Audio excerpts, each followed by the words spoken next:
Dev memarkir mobilnya di tepi sungai di taman kota. Keduanya keluar dari mobil dan bersandar di kap mobil melihat pantulan cahaya dari jembatan di atas sungai. Jadi apa yang ingin kamu bicarakan denganku? Vivian memulai percakapan. Vi, apa kamu masih ingat saat terakhir kali aku pergi ke Surabaya untuk menghadiri upacara pernikahan? Ia menatap langit malam dengan tangan bersilang di dada. Tentu, pernikahan Naura kan? Aku berakhir menjadi pengantin pria hari itu. Dia berkata dengan nada yang berat. Gadis itu menoleh menatapnya dengan ekspresi terkejut. Jangan bercanda tentang hal seperti itu. Itu tidak lucu, Dev. Aku tidak sedang bercanda.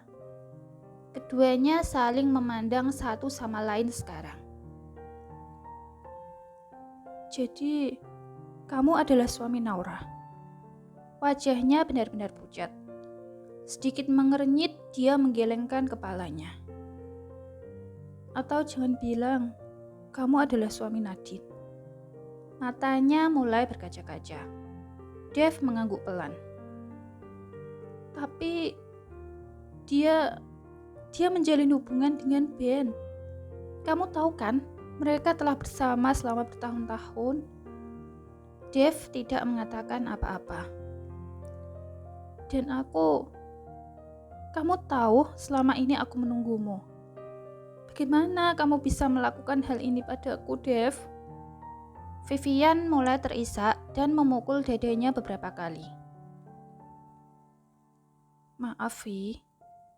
Kami menikah bukan karena kami memiliki perasaan satu sama lain.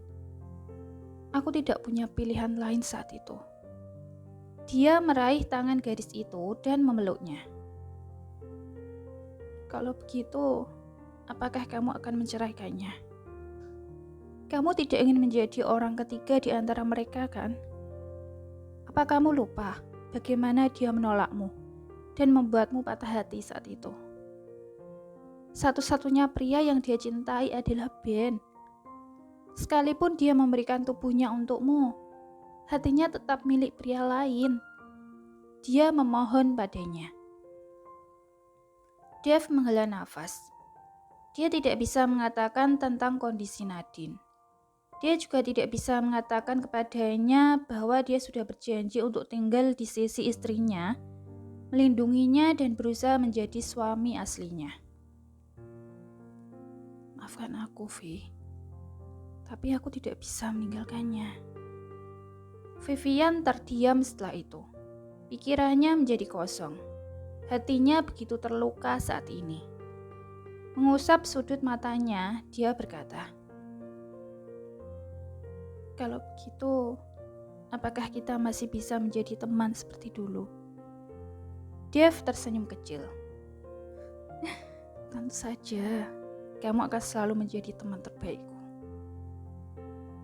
Setelah mengantar Vivian kembali ke hotel tempatnya menginap, dia kembali ke rumah. Kata-kata yang diucapkannya tadi benar-benar menyentuh hatinya. Dia terus memikirkan apakah Nadine benar-benar mencintai Ben. Apakah mereka akan memiliki kehidupan pernikahan yang lebih baik di masa depan. Membuka pintu, penerangan rumah tampak agak redup, hanya lampu tangga yang masih menyala. Istrinya pasti sudah tidur sekarang. Dev pergi ke kamar tidur. Longgarkan dasinya, dia mandi kemudian berbaring di sisinya.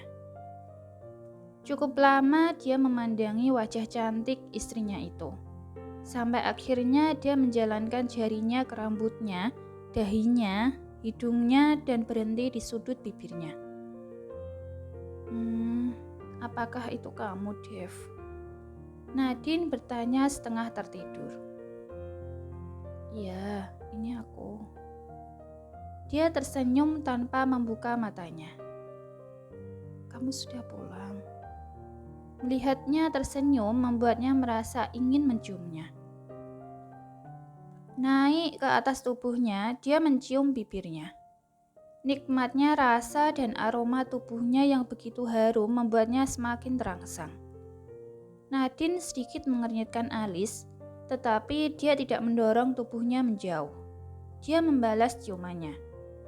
Entah bagaimana dia bisa mencium aroma tubuhnya yang harum seperti aroma wanita. Keduanya sudah terjerat satu sama lain. Bolehkah aku memilikimu untuk malam ini? Dave berbisik lirih di telinganya. Nadine mengangguk pelan. Setelah mendapatkan izin, dia terus mencium setiap inci dari bagian tubuhnya. Malam itu menjadi malam pertama mereka, mencurahkan perasaan satu sama lain melalui jiwa dan raga. Klik, Kainan membuka pintu. Dia mendapati rumahnya dalam kondisi baik. Lantainya bersih, wastafelnya bersih dan semuanya terlihat rapi. Artinya Naura tidak membuat kekacauan hari ini. Kamu sudah pulang, Beb? Dia bertanya dan menyiapkan makanan ke meja makan. Jawabnya singkat. Mandilah, lalu kita bisa makan malam. Aku sudah makan malam. Dia cuek dan naik ke atas. Naura melihat jam dinding. Ini sudah jam 10 malam. Dia menunggunya pulang untuk makan malam bersama. Namun dia mengatakan bahwa dia sudah makan. Padahal ini adalah pertama kalinya Naura belajar memasak. Dan dia ingin suaminya itu mencicipi hasil masakannya. Menyebalkan. Dia duduk dan makan sendirian. Selesai dengan makan malamnya, dia mencuci piring dan naik ke lantai atas. Suaminya sedang mengeringkan rambutnya dengan handuk. Lelah hari ini? Dia bertanya. Dengan acuh, Kainan berjalan melewatinya, hendak turun ke bawah. Tunggu. Dia meraih tangannya dan menatap wajahnya. Tidurlah denganku malam ini. Katanya dengan suara pelan. Menarik tangannya kembali, pria itu berkata, Maaf, aku benar-benar tidak ingin menyentuhmu lagi. Dia turun meninggalkan Naura sendirian di kamar. Apakah dia baru saja menolakku? Dia bertanya pada dirinya sendiri. Matanya memerah. Baiklah, mari kita lihat. Apakah kamu benar-benar bisa menahan keinginanmu untuk tidak menyentuhku lagi? Naura mengobrak-abrik lemari pakaian, mengeluarkan lingeri yang dia beli hari itu dan memakainya. Setelah meletakkan handuknya di keranjang pakaian kotor, Kainan pergi ke sofa dan mencoba tidur. Dia merasa apa yang dia katakan tadi sedikit kasar, tapi itu salahnya.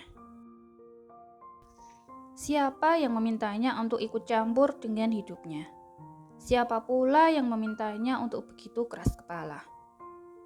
Dia mendengar suara pintu berderit. Itu pasti Naura. Dia tidak memiliki keinginan untuk berbicara dengannya, jadi dia membekukan tubuhnya di sofa dan memejamkan mata. Bibi, Naura berbisik di telinganya. Namun suaminya itu tetap diam dan mengabaikannya.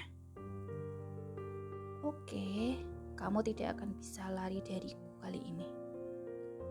Dia berkata di dalam hatinya, lalu mengeluarkan borgol. Klik.